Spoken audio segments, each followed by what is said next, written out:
자, 오늘 이제 주목 2기업은요, 리비안입니다. 저희가 리비안 요즘 너무 자주 다루는 느낌은 좀 나요. 그죠? 저희가 2월 첫 주인가도 주목 2기업에서 이걸 다뤘었고, 특징주로도 좀 다뤘었죠.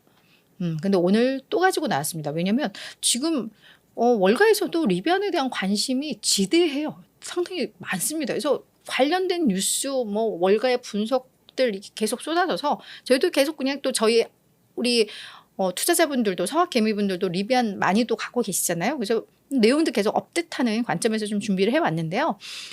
일단 주가는 4% 올랐습니다. 모건 스탠리의 아담 조나스, 요 분이 리비안이 지금 위기 국면인 건 맞는데 나는 리비안 위기 극복할 수 있을 거라고 본다라고 평가를 했습니다. 그러면서 비중 확대 투자 의견을 유지를 했어요. 그렇지만 목표 주가는 당초 24달러에서 14달러로 42% 하향 조정했습니다. 좋다는 건지 나쁘다는 건지, 그죠? 추가 상승 여력 그래도 한 26% 있는 것으로 나옵니다. 자, 리비안 어떤 기업인가 좀 보자면 2009년에 설립된 전기차 스타트업이죠. 네, 아론 플랫폼을 기반으로 전기 픽업 트럭과 SUV, 배달용 밴 요거를 만들고 있습니다. 근데 지금 시장의 관심은 R2 플랫폼, 조금 더 저가형, 소형 요 플랫폼을 기반으로 이제 앞으로 전기차를 생산해 날 텐데 다음 달 7일에 요걸 공개를 할 것이고요. 실질적인 생산 판매는 2026년에나 가능할 것 같습니다. 당초 이게 2025년이었는데 일정을 좀 1년 미룬 상황이죠. 요즘 자꾸 거론되는 것 4분기 실적 때문이었죠. 지난 21일 장 마감 후에 실적을 발표를 했는데 요거 공개하고 나서 22일 날 주가가 무려 26%나 급락을 했었으니까요. 매출은 전년 대비 96% 증가하면서 시장 예상 웃돌았었고 EPS는 적자가 전년 동기와 비교해서 축소는 됐습니다만 월가의 예상보다는 적자폭이 컸습니다. 근데 뭐 요 정도로 주가가 급락한 건 아니죠. 시장에서 충격받은 건 요겁니다. 올해 생산량 목표치 57,000대 제시하면서 작년보다 조금 낮게, 그러니까 그냥 성장 안 한다, 그냥 정체된다라고 이야기를 한 거죠. 시장에서는 66,000에서 68,000대를 예상했으니까 쇼크 수준이었습니다. 그러면서 1분기에 차량 인도량은 지난해 4분기와 비교했을 때 10에서 15% 감소할 것 같다라고 이야기를 했었고, 그만큼 요즘 비용 절감해야 되는 게 요즘 절실하잖아요. 여기 전기차 스타트업들은 계속 그냥 흑자를 못 내고 있죠. 다 적자니까 그냥 가졌던 자금, IPO 하면서 조달했던 자금들 그거 지금 쓰면서 살고 있잖아요. 그러다 보니까 이제 그거에 대한 부담감이 큰 상황인데 그래서 우리 직원은 10% 구조조정하겠습니다 라고까지 이야기를 했었죠. 그리고 이런 실적과 이런 거 발표하는 걸 보고 나서 우리 일론 머스크가 6분기 내 리비안 지금 이런 경로대로 가면 이런 경로대로 생산량 많이 못 늘리고 그러면서 자금은 계속 쓰고 이런 방식으로 가면 6분기 내 파산할 수 있습니다 라고 경고를 했었죠. 그러면서 머스크가 지금 리비안 정말 대규모의 비용 절감해야 돼. 엄청나게 허리띠 졸라매야 돼 라고 이야기를 하면서 경영진은 지금 집에 퇴근하고 이럴 때가 아니야. 너희들 진짜 그냥 공장에서 살아야 돼. 그렇지 않으면 너희 정말 다 죽어. 이런 경고까지 좀 했습니다. 근데 이거는 진짜 조롱은 아니었던 것 같아요. 어떤 선두주자로서 먼저 이 길을 걸어왔던 선배로서 정말 조언을 해준 것 같다라는 느낌은 좀 듭니다. 자, 그래서 22일 날 그렇게 실적을 공개하고 나서 21일 날 실적 공개하고 나서 지금 이게 월가의 평가들인데요. 목표 이 중간 지점에 있는 그 빨간 라인, 그게 다 목표 주가 조정한 거죠. 그게 보시면 다 하향 조정입니다. 특히나 UBS는 24달러의 목표 주가를 8달러로 후려치면서 투자 의견도 매수를 그냥 매도로 바꿔버릴 정도로 상당히 실망을 많이 했다라는 거예요. 그리고 트루이스트도 매수를 그냥 중립으로 낮추면서 목표 주가를 50% 이상 낮췄고 JP 모건도 20에서 21달러로 거의 반토막 내면서 중립을 이제 비중 축소로 매도로 낮추는 등 월가의 평가가 상당히 좋지를 않았죠.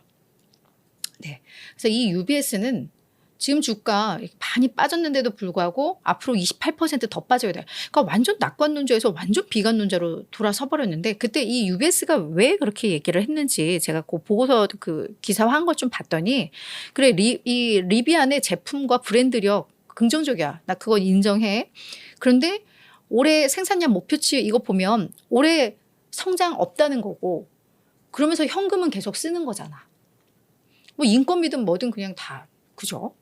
그러니까 그러면 결국은 새롭게 자본 조달을 할 수밖에 없는데 그러면 주가 떨어질 수밖에 없어 라고 이야기를 했고 그러면서 R2 플랫폼은 또 2026년에나 나오는데 여기에서 이제 성장 모멘텀이 여기에서 나올 텐데 그러면 2024년, 2025년 그냥 가진 돈 그냥 쓰면서 타는 거잖아. 뭐 이런 평가였던 거죠. 게다가 지금 R2 플랫폼 공정 건설위에서 지금 뭐 거기에 50억 달러를 투입한다 뭐 이런 얘기가 나오니까 현금 소진 속도는 훨씬 더 빨라질 거고 그래서 그런 점에 있어서 이렇게 부정적으로 좀 이야기를 한 겁니다. 그래서 계속 다른 자동차 회사 어떤 파트너십이나 이런 걸 통해서 뭔가 획기적인 변화를 주지 않으면 리비안 당분간 좀 너무 어려워라는 평가들 뭐 이런 게 많았습니다. 근데 우리 모건 스탠리는 목표 주가를 그렇게 지금 와서 당시에 뭐 바로 내린 것도 아니라 곰곰이 고민하다가 이번에 낮추면서 그래도 비중 확대는 하자라고 이야기를 한 건데 자 그럼 우리 아담 조나스는 어떤 의견인지를 지금부터 좀 들어보도록 하겠습니다. 리비안이 확실히 위기 모드에 진입한 건 맞다라고 이야기를 하고 있습니다. 지금 전기차 이 산업 자체가 적자 생존의 시대다. 시장 흐름이 너무 안 좋아. 업황이 너무 안 좋아. 여기에서 결국은 적응해야 결국은 살아남는다라는 거죠. 그래서 리비안의 전략 전면적으로 이제는 개편을 해야 된다 이야기를 합니다. 그러면서도 리비안은 어떤 자주적인 잠재력이 있고 지속 가능한 어떤 전략적 가치를 지닌 기업이라는 믿음이 있다.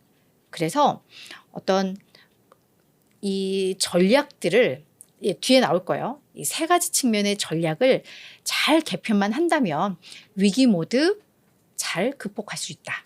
근데 그렇지 않으면 그냥 위기로 끝난다라는 겁니다. 그래서 아직까지 내가 비중 확대, 긍정적 평가를 유지하지만 그 전제 조건은 변화를 줘야 된다라는 겁니다. 그럼 어떤 변화를 줘야 돼? 이야기를 하는데요. 비용 절감. 먼저 회사 측에서는 계속 올해 4분기에는 우리가 손익분기점에 도달할 겁니다 라고 하는데 이 손익분기점이 전체적인 그냥 당기순이익을 이야기하는 게 아니라 매출 총이익 이 부분에 있어서 이제 손익분기점 도달을 계속 이야기를 하고 있는데요. 그래 나도 4분기에는 이 부분 매출 총이익이 손익분기점에 도달할 것으로 그래, 나도 믿어. 그런데 너희들이 얘기했듯이 판매는 정체돼. 성장을 하지 않아 라는 거죠.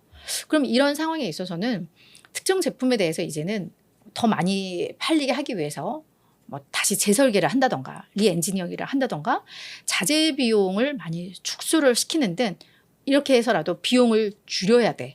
지금 기존 방식으로 하면서 비용 그대로 나가는 거 안 돼. 이거 반드시 전략 바꿔야 돼. 이야기하고 있고 두 번째는 자본에 대한 통제 이야기를 하고 있습니다. 지금 R2 플랫폼을 요 애틀랜타 공장에서 질 거다라고 이야기를 하고 있는데요. 50억 달러 규모의 애틀랜타 그린필드 조립 공장 건설의 필요성에 대해서 나는 의구심이 들어 라고 이야기를 하고 있는데 요 아담 조나스는요. 이거 작년부터 계속 이야기를 했던 겁니다. 아니 지금 금리도 이렇게 높은데 아니 지금 돈도 못 버는 회사가 이렇게 대규모 자금을 들여서 공장을 짓고 이게 맞아? 라는 이야기를 꽤 오랜 기간 했었거든요. 근데 지금도 그 이야기를 하고 있습니다. 그래서 글쎄 이것보다는 그냥 이 자본을 다른 용도로 쓰는 것들을 좀 이건 고려를 해야 돼. 이거 조언을 좀 하고 있습니다. 마지막으로는 협업. 앞서서 이거 UBS에서도 이야기를 했던 건데요. 지금 뭐 약간 이 협업은 약간 다른 관점에 또 협업을 이야기를 하는데 이 사람은 전기차 수요 증가에 따라서 이 공급망 부분도 영향을 받아. 어려움을 겪고 있어. 그래서 고급 원자재 부품에서 더 큰 효율성을 달성하기 위해서는 이제 자동차 회사 간의 협업이 좀 증가를 해야 될 것 같아. 이제 각자 도생으로 하면 뭐 공급망의 이슈라든가 뭐 다양한 어떤 비용 측면에 있어서 오히려 더 힘드니까 그냥 다들 협업을 해서 뭐 해라. 그래서 이게 뭐 구체적인 얘기는 아니지만 뭐 글쎄 공동구매를 이야기를 하는 거지. 뭐 아무튼 뭐 협업을 해야지 극복할 수 있다라고 조언을 하고 있습니다. 그러면 결국은 아담 조나스도 위기 극복할 수 있으라고 하지만 이거를 해야 되라니까 이게 매수 의견인지 아닌지는 모르겠어요. 그죠? 근데 이제 관련해서 뉴스들이 되게 많이 나온다고 했었잖아요. 그러면서도 다들 이제 리비안 주가가 너무 많이 빠졌기 때문에 이제 저가 매수 생각하는 투자자들이 또 은근히 많은 것 같아요. 그러니까 이들을 향해서 이렇게 또 요약된 내용들이 좀 나오더라고요. 리비안 지금 투자를 고려하고 있다면 이런 것들은 알고 투자하세요라는 어떤 또 조언의 메시지. 이거는 그러니까 아담 조나스의 의견과는 좀 다른 의견입니다. 먼저 전기차 시장 지금 포화 상태에 여러분 빠져 있습니다. 이거 아세요? 라고 이야기를 하고 있는데 지금 대기업들도 힘듭니다. 그래서 자동차 가격 다 인하하고 뭐 투자했던 거 뭐 철회하고 뭐 이런 상황이에요. 근데 이런 대기업들은 이미 대규모의 수익 사업을 하고 있어.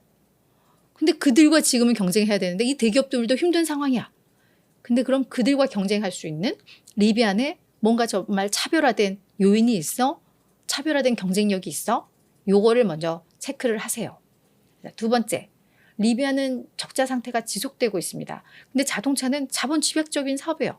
많이 투자를 해야지 돌아가. 공장도 돌아가고. 그러니까 그러면서 뭐라고 했냐면 리비안이 지금까지 한 것이라고는 어린아이 때부터 돈 쓴 것밖에 한 게 없어. 라는 네, 그래서 제가 여기에다 올리진 않았지만 뭐 그런 문장도 있었습니다. 그래서 물론 생산 점차 늘리면서 매출 증가시키고 있지만 여전히 적자 상황이고 테슬라와 비교해도 그 절대적인 수치가 뭐 이게 뭐 정말 의미 있는 생산량은 아니잖아. 뭐 이런 얘기까지도 좀 나오고 있어요. 그러면서 결국 적자가 지속되면 회사의 자금 고갈로 이어져. 그래서 이런 것들도 아셔야 돼요. 투자하실 때 아셔야 돼요. 라고 조언을 하고 있고 마지막으로 회사가 연말에 총 마진은 손익분기점을 도달할 것이다 라고 약속은 하고 있지만 전체적인 흑자, 순이익의 어떤 흑자 이 시점에 대해서는 지침마저도 이제 이야기하고 있지 않다. 그런 점에 있어서 아직 좀 더 확인은 해야 돼. 이런 것들을 감수하고라도 하신다면 하시겠지만 이런 것들 고려하세요라는 내용도 있더라라는 거 참고하시면 좋을 것 같습니다. 자, 우리 리비안 올 들어서만 지금 주가가 53% 급락을 했습니다. 뭐 22일 하루 동안만 25%가 빠졌으니까 뭐 할 말은 없는 상황이고요.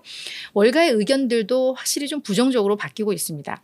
28명 중에 15명만 매수해요. 53.6%인데 이게 지금 한 달 전과만 비교해도 맨 끝에 게 지금 의견이고 맨 앞에가 3달 전, 그 중간이 이제 한 달 전인데 그때만 비교해도 보시면 지금 매수 의견은 줄고 매도 의견은 원래 1명씩이었는데 이게 한 4명으로 매도 의견이 늘어나 있는 그런 상황이죠. 그래서 월가의 분위기도 좀 더 보수적으로 바뀌고 있구나라는 거 이거 확인이 됩니다.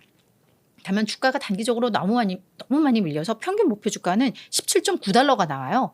추가 상승 여력 60% 나오는데 이건 정말 그냥 참고용입니다. 우리 목표 주가는 이제 볼 필요는 없고 그런 논리들을 이제는 좀 봐야 될 것 같아요. 그래서 그런 것들 참고하시고 근데 또 그런 거는 있어요. 지금 제가 뭔가 되게 부정적인 이야기를 많이 한 것 같은데 우리 메타, 엔비디아 정말 얘네 망할 것 같아 라고 했을 때 결국 바닥은 오더라고요. 그죠? 근데 뭐 리비안도 저희가 생각지도 못했던 시점에 부활할 수도 있습니다. 부활할 수도 있어서 정말 망하지 않는다는 확신만 든다면 그냥 또 그리고 다들 제2의 테슬라가 리비안이 될 거라는 거에 대한 믿음들은 많이들 있어요. 제품도 디자인도 그렇고 나쁘지 않대요. 평가가 좋대요. 그래서 모두가 정말 죽을 것 같아 할 때가 바닥일 수도 있다라는 거는 뭐 참고를 하셔서 정말 내가 리비안 너무너무 사고 싶어 했던 분들이라면 그냥 저가 매수해서 그냥 잊으시는 것도 괜찮을 것 같긴 하고 근데 앞서서도 이제 애널들이 이런 건 고려하세요라고 한 거는 고려하시면서 투자 판단을 내리시면 좋을 것 같습니다. 이웃TV 구독을 하시면 흥미롭고 재미있는 미국 종목 정보를 빠르게 받아보실 수 있습니다. 미국 주식이든 국내 주식이든 변동의 이유가 있습니다. 당연히 모든 투자에도 이유가 있어야 합니다. 이유TV가 서학개미들의 길잡이가 되어 그 이유를 함께 찾아가겠습니다. 매주 화요일부터 금요일 오전 8시 유튜브 라이브로 찾아가는 이유 누나의 이유TV. 많은 관심 부탁드립니다.